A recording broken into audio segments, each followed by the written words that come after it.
katika nyanja ya ibada ya swala, na imepangwa mada hii kwa sababu imezoeleka.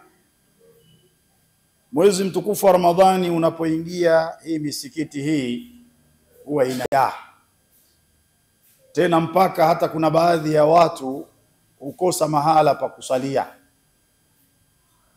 Lakini kadiri Ramadhani inavyozidi kwenda, na ndivyo watu wanazidi kupungua misikitini. Na sisi tunaamini kabisa Muislamu kadiri anavyozidi kupewa nasaha, anapopewa mawaidha, imani ndivyo inavyotakiwa kuongezeka. Kwa hiyo ilitakiwa kadiri Ramadhani inavyozidi kumalizika, na ndivyo Waislamu watakiwa wawe zaidi misikitini. Lakini kadiri muda unavyokwenda, Waislamu ndio wanapungua misikitini, na hatimaye Ramadhani ikimalizika, Waislamu huwaoni tena katika misikiti. Na hakuna asiyejua kwamba as-salatu imaduddin, swala ndiyo nguzo ya dini. Faman aqamaha faqad aqama ad-din, yoyote atakaye isimamisha, atakaye iimarisha sala, kwa hakika atakuwa ameimarisha dini yake. Waman hadamaha faqad hadama ad-din, na atakayeivunja sala basi atakuwa amevunja dini yake. Na haya tunaelezwa ndani ya mwezi huu mtukufu wa Ramadhani, pindi Waislamu wanapokuja misikitini. Lakini cha ajabu, ikimalizika Ramadhani, Waislamu hao hao walikuwa wakielezwa haya haonekani misikitini. Na Mtume sallallahu alaihi wasallam wakati anakufa, cha mwisho alichokihusia ni swala. Akasikika anasema as-sala wa ma malakat aymanukum, jamani ninakuhusieni msiachane na swala, msiache swala, na msiache kuwatendea ihsani wale mnaowamiliki kwa mikono yenu ya kuume. Huu ndio wasia wa mwisho kabisa wa Mtume sallallahu alaihi wasallam. Sasa lazima tuelezwe baada ya Ramadhani katika nyanja hii ya swala tunaishi vipi. Sasa mada hii itatolewa na Sheikh Ali bin Ramadhan, na baada ya kuwa ameitoa mada hii, kutakuwa kuna maswali na majadiliano juu ya hii mada. Kwa hiyo nimuite Sheikh Ali aje hapa akalie kiti hiki ili aweze kuhudhurisha mada hii. Sheikh Ali bin Ramadhan, falyatafaddal mashkuran. Daki ndo nani daki? Taban. Utazungumza kwa muda wa dakika 15. Nafikiri hizi zinatosha, ni nyingi kabisa. Falyatafaddal mashkuran. Sheikh, mimi nitakuwa wewe unakaa wapi sasa? Kaa kwanza paka kije kiti. Falyatafaddal.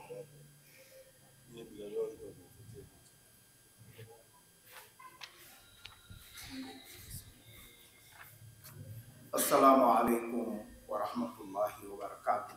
Wa alaikum assalam wa rahmatullahi wa barakatuh. Kwanza kabla ya chochote, nitengeneze jina Ali Rashidi Banchani. Sawa. Ali Rashidi Banchani, au jina la ukoo ni Mwaushanga. Kwa hiyo narudi sasa ikiwa imerekebika hapo, watu wafahamu hivyo, na dakika chache nilizopewa niseme kwamba Allahumma salli wa sallim wa barik ala sayyidina Muhammad wa ala alihi wa sahbihi haqqa qadrihi wa miqdarihi al-azim. Rabbi shrah li sadri wa yassir li amri wahlul 'uqdata min lisani yafqahu qawli, amma ba'd. Ama baada ya kumhimidi kwake Mwenyezi Mungu Subhanahu wa Ta'ala na kumtakia rehma na amani kiongozi wa umma huu mtukufu wa daraja Bwana Mtume Muhammad, na vile vile kuwatakia rehma maswahaba na matabi'i na matabi'i tabi'ina, na kuwatakia rehma wote waliohudhuria mahala hapa katika nyumba hii tukufu. Basi wote hawa waenezwe rehma na amani. Kabla sijaingia nyumba hii ya msikiti, kwa maelezo ya Mtume Muhammad, anasema ar-riyadul janna al-masajidu, bustani za peponi ukitaka kuzifahamu basi ni misikiti. Lakini leo tunashangaa kila mmoja anashughulika, hataki kuingia msikitini katika mabustani ya peponi. Na ziada ya hadithi nyingine, Mtume Muhammad sallallahu alaihi wasallam anasema idha marartum biriyadhil janna fartau, mtakapopita mkaona mabustani ya peponi matunda yake, fartau, ingieni mle matunda. Maswahaba wakauliza Mtume, ni yapi hayo matunda ya peponi ya Rasulullah? Mtume anawajibu maswahaba kwamba hilaku dhikri, ni vile vikao vinavyokaliwa vinamtaja Mungu na Mtume, hivyo ndiyo bustani za peponi.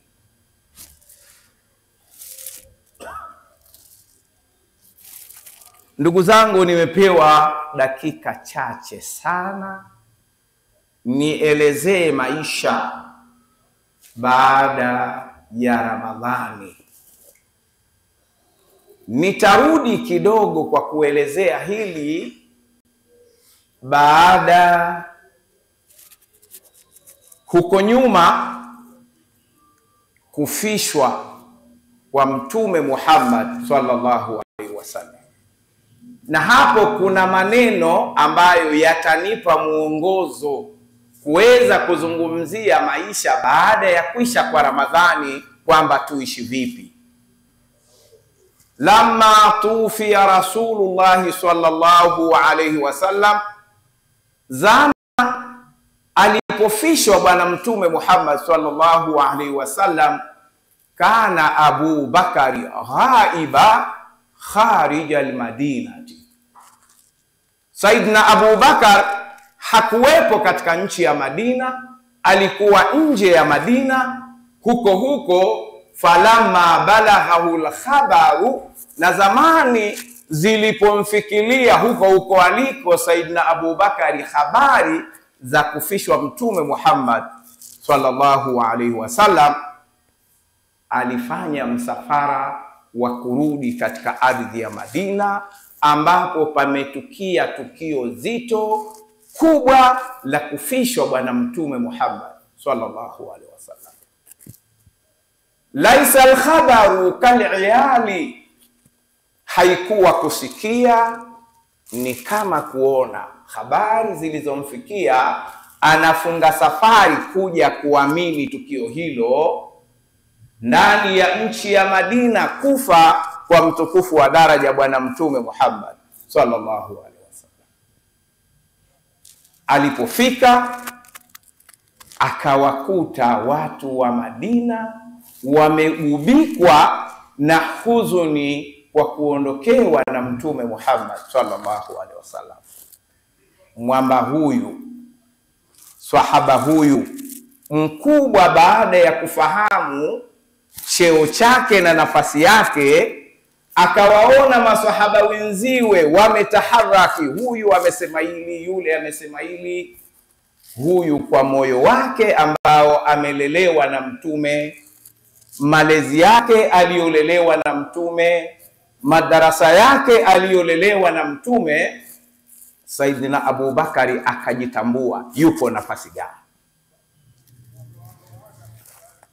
Fasaida al-mimbara, kidume hiki kikapanda mimbari kutuliza hofu ya maswahaba na wengineo. Nini alisema Abu Bakar, ambayo maneno hayo ndiyo yataninyoosha njia kuweza kuzungumzia maisha baada ya Ramadhani? Nini alisema? Makana ya'budu Muhammadan fa inna Muhammadan qad mata wa man kana ya'budu Allaha fa inna Allaha hayyun la yamut. Ikiwa yuko mtu swahaba au mwengineo yoyote, ibada yake aliyokuwa akiifanya ni kwa ajili ya Muhammad au anamuabudia Muhammad, hakika Muhammad leo hatunaye, ameshakufa. Wa man kana ya'budu Allaha, na yule aliyekuwa lengo lake la ibada yake ni kumwabudu Mungu tu, fa inna Allaha hayyun la yamutu, hakika Mungu yu hai wala hafi. Lengo ni nini la Abu Bakari? Ni kutengeneza njia ya maswahaba wawe kama anavyotaka Mtume, wawe kama walivyolelewa na Mtume, wawe anavyotaka Mwenyezi Mungu na Mtume wake. Maswahaba hao shikamane na hilo. Sasa neno hili nitaingia moja kwa moja kwa sababu ya dakika ni chache mno, maneno ni mengi mno, kwa hiyo hatuwezi tukayamaliza kwa dakika 15 kwa sababu aya moja ina uwezo wa kuchukua masaa matatu na hatujaimaliza. Maelekezo haya ya Abu Bakari yanatujenga kwa sababu sasa hivi tumo katika mwezi mtukufu wa Ramadhani, mwezi ambao umetufundisha mengi. Umetufundisha ukarimu, umetufundisha kutoa, umetufundisha kupendana, umetufundisha kushikamana. Sasa mwezi huu ni kama mfano wa gari ya Ustadhi Sururu, ni chuo. Sasa chuo hiki tunakitumiaje baada ya kumalizika kwa Ramadhani? Maneno haya yanarudi kama Ramadhani ilitufundisha mazuri, basi tuendelee nayo mazuri yale yaliyotufundisha Ramadhani, kwamba tuwe tunapeana, tunapendana. Sio Ramadhani imekwisha tukawa tunarudi nyuma. Ndiyo malengo ya maneno ya Saidina Abu Bakari kwa maswahaba wenzake.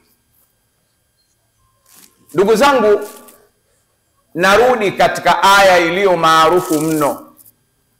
Mwenyezi Mungu anasema, ya ayyuhalladhina amanu kutiba alaykumus siyamu kama kutiba alal ladhina min qablikum.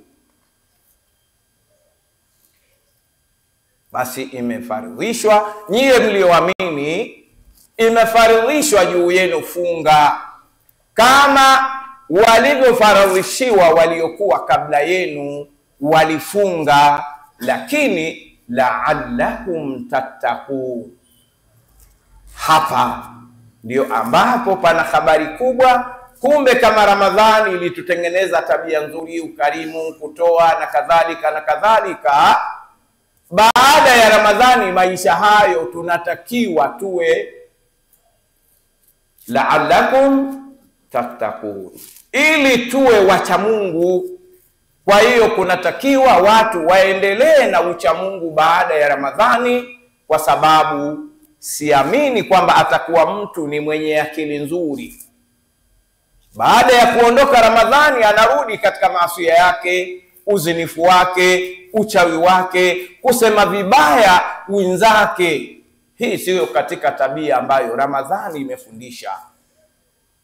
Tabia hii si ya Kiislamu. Tabia hiyo si ya uumini. Tabia hiyo si ya uchamungu. Kwa hiyo tunatakiwa tulichokichukua ndani ya Ramadhani tutoke nacho tukakifanyie kazi baada ya Ramadhani. Huu ndio wasia wangu ninaousia mimi nafsi yangu na kuwahusieni nyote mliohudhuria katika kongamano hili. Ndugu zangu, ndani ya maisha hayo ambayo tutaingia ndiyo maisha yanayotakwa na Mwenyezi Mungu, kwa sababu kuondoka kwa Ramadhani bado Mungu hajaondoka, yuko pale pale, na maisha yataendelea kuabudu, kwa sababu lengo la kuumbwa kwetu sisi ni lile lile alilolisema Mwenyezi Mungu, wama khalaqtu jinna wal insa illa liya'budun, sikuumba jinsia ya watu na jinsia ya majini ila niwaamrishe waniabudu. Nimeitoa tafsiri hii ingawa si maarufu sana. Watu wengi tumezoea sikuumba jinsia ya majini na watu ila waniabudu. Hii ndio tafsiri iliyozoewa, wengi tuna tafsiri hizo. Sasa swali tunajiuliza, wale ambao hawamwabudu hivi wana nguvu kumshinda Mungu? Hapana. Sasa lengo la Mungu kuwaumba viumbe hawa ni kuwaamrisha kumwabudu Mwenyezi Mungu, na njia ni mbili tu, imma shakira wa imma kafura. Ndugu zangu, huu ndio wasia tuliopewa na tumehusiwa na Mwenyezi Mungu akituambia tena, ya ayyuhalladhina amanu, enyi mliomuamini Mwenyezi Mungu, ittaqullaha haqqa tukatihi wala tamutunna illa wa antum muslimun. Nyie mliomuamini Mwenyezi Mungu, mcheni Mwenyezi Mungu ukweli wa kumcha, na msije mkafa nyinyi ila muwe Waislamu. Sasa haitowezekana baada ya Ramadhani sisi tumeacha swala, tumeacha kutoa, tumeacha kila kitu ambacho tumefundishwa na mwezi wa Ramadhani, sisi tukawa Waislamu. Jambo hilo haliwezekani. Wamesema wasemaji, Bwana Mtume Muhammad sallallahu alaihi wasallam anasema, wala tabaghadhu, msibugudhiane. Kama tulikuwa ndani ya mwezi wa Ramadhani tunapendana, basi tuendelee kupendana nje ya Ramadhani. Kama tulikuwa tunakirimiana ndani ya mwezi wa Ramadhani, tuendelee kukirimiana nje ya mwezi wa Ramadhani. Kama tulikuwa tunatoa sana ndani ya mwezi wa Ramadhani, basi tuendelee kutoa nje ya Ramadhani, na ndiyo tunatakwa na Mwenyezi Mungu pamoja na mtume wetu Muhammad sallallahu alaihi wasallam, tuwe katika maisha hayo. Hadithi hii, kipande hiki, hii hadithi ni ndefu. Wala tabaghamu wanahyu ani shay'in amrun biliddihi, maana likikatazwa jambo kumeamrishwa kinyume chake. Mtume anasemaje? Msibugudhiane. Sasa kinyume cha kubugudhiana ni nini? Tupendane Waislamu. Watu wafani ndio wamesema hivyo, basi tupendane. Kinyume cha hadithi hii, kinyume chake kubugudhiana ni kupendana. Ndugu zangu, kwa uchache wa dakika ninamaliza na hadithi ya Mtume Muhammad sallallahu alaihi wasallam. Ramadhani ni mgeni aliyetujilia, ametoka kwa Mwenyezi Mungu Subhanahu wa Ta'ala, na Bwana Mtume Muhammad anatuambia, min sunnati an yakhruja rajulu ma'a dhaifihi ila babi dar. Ni katika suna yake Bwana Mtume Muhammad sallallahu alaihi wasallam, kwa mtu aliyojiliwa na mgeni nyumbani kwake, maana amsindikize mgeni huyu mpaka katika mlango wa nyumba hiyo, kisha amwambie haya, karibu. Nini makusudiwa? Mtume Muhammad sallallahu alaihi wasallam anasema, man sama ramadhana thumma atbahu 6 min Shawwal kana kasiyami dahari. Mtu aliyofunga mwezi mtukufu wa Ramadhani kisha baada ya kumalizika Ramadhani akafuatishia 6 zile za Shawwal, siku 6 zile, mtu huyo anahesabika ni kama aliyefunga mwaka mzima. Nini maana ya Mtume kwamba mtu afunge Ramadhani siku 30 kisha afunge siku 6 katika Shawwali? Makusudiwa ya hadithi hii inatufahamisha kwamba mwaka mzima unaonyesha una siku 360. Siku 360 kwa maelekezo ya Mtume mwenyewe Muhammad sallallahu alaihi wasallam, akisema alhasanatu bi'ashri amthaliha, kwamba ikiwa ni siku moja au ikiwa ni jema moja analolifanya mja ni kwa 10 mfano wake, basi katika ule mwezi, ikiwa siku moja ina thamani ya 10, katika mwezi tunapata siku 300. Na 6 za Shawwal tunapata siku 60. Na hadithi hii ndiyo inayotufanya tuupate mwaka, na watu wote duniani, maprofessional wote duniani wanakubaliana na Mtume Muhammad sallallahu alaihi wasallam kwamba mwaka ni siku 360. Na wapi zimepatikana? Zimepatikana katika mwezi mtukufu wa Ramadhani pamoja na 6. Na hapa itakuwa yale mamlaka, yale majukumu aliyotupa Mtume Muhammad sallallahu alaihi wasallam ya kumsindikiza mgeni, kumtoa mpaka katika mlango wa nyumba, na sisi kuandikiwa kwamba tumepata mwaka mzima. Swala hili nalo litakuwa lina muhimu kwa kiasi chake, ingawa ni suna, lakini suna ambayo mtu atapata thawabu mwaka mzima, na lengo letu ni kupata thawabu mwisho kabisa. Ninasimama mahali hapa kuna maswali na majadiliano inshallah. Nimeambiwa kwamba kuna maswali na majadiliano insha Allahu taala. Tunamuomba Mwenyezi Mungu atujalie katika majadiliano hayo niweze kuwafikishwa vyema insha Allah. Karibu. Assalamu alaykum wa rahmatullahi wa barakatuh. Wa alaykum salaam. Shekhe ameanza na hadithi ya Mtume sallallahu alaihi wasallam wakati amekufa, na Sayyidina Abi Bakari Siddiqi hakuweko Madina, alikuwa nje ya Madina katika kijiji kinachoitwa Sanhi. Alipopata habari kwamba Mtume sallallahu alaihi wasallam amefariki dunia, Abu Bakari alikuja Madina. Maneno yake ya mwanzo aliyoyasema, alisema man kana ya'budu Muhammadan fa inna Muhammadan qad mata.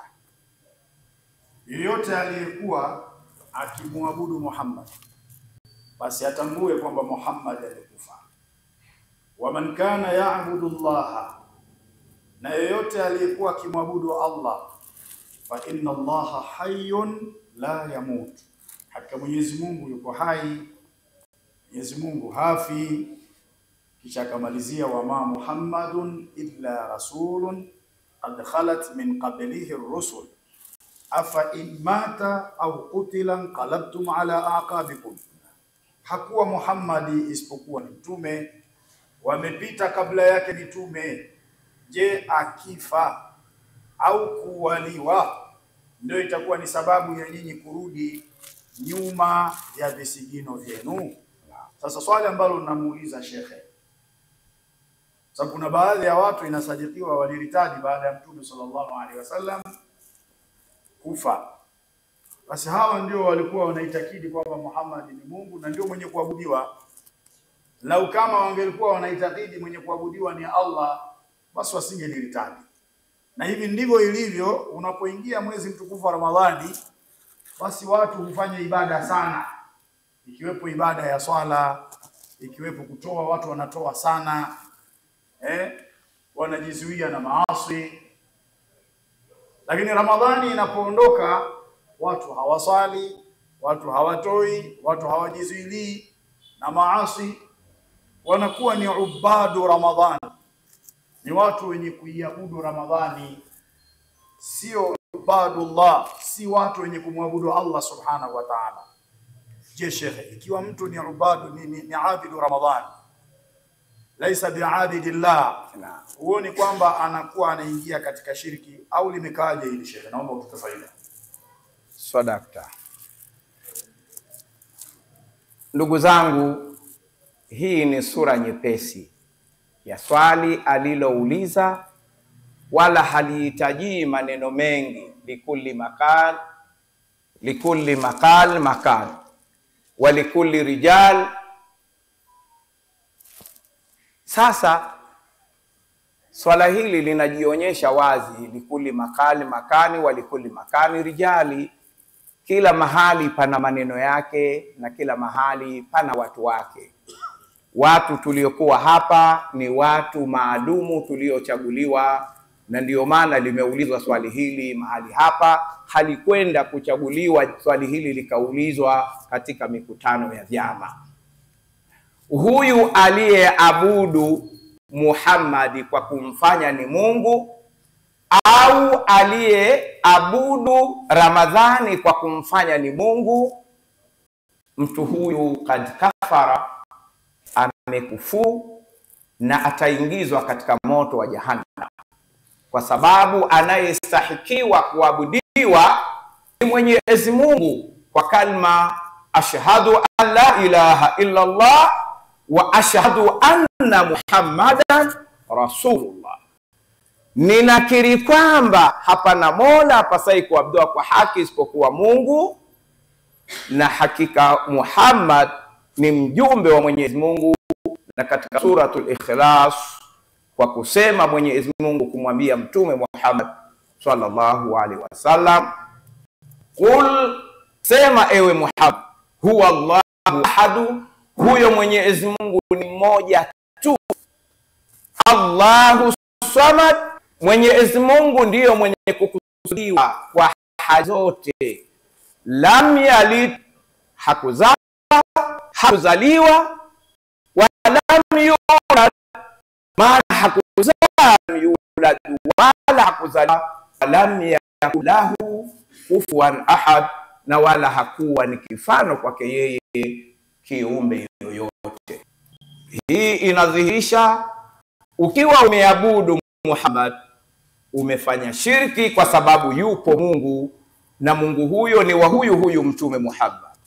Na ukiwa umeabudu Ramadhani kisha ukasema ni Mungu, basi yupo Mungu wa hii Ramadhani, na ukifanya hivyo umekuwa kafiri, kwa sababu yupo Mungu anayestahiki kuabudiwa. Allahu wa rasuluhu a'lam.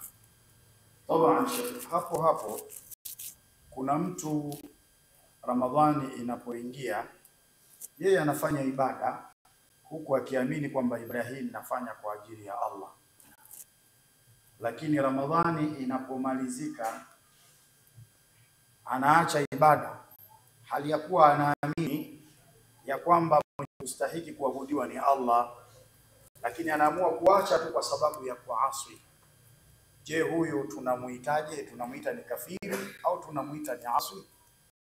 Na je, anaingia katika wale wenye kuabudu Ramadhani, au itikadi yake inamfanya ahesabike kwamba yeye amwabudu Allah isipokuwa ameasi? Anaitwaje Sheikh kwa mukhtasar?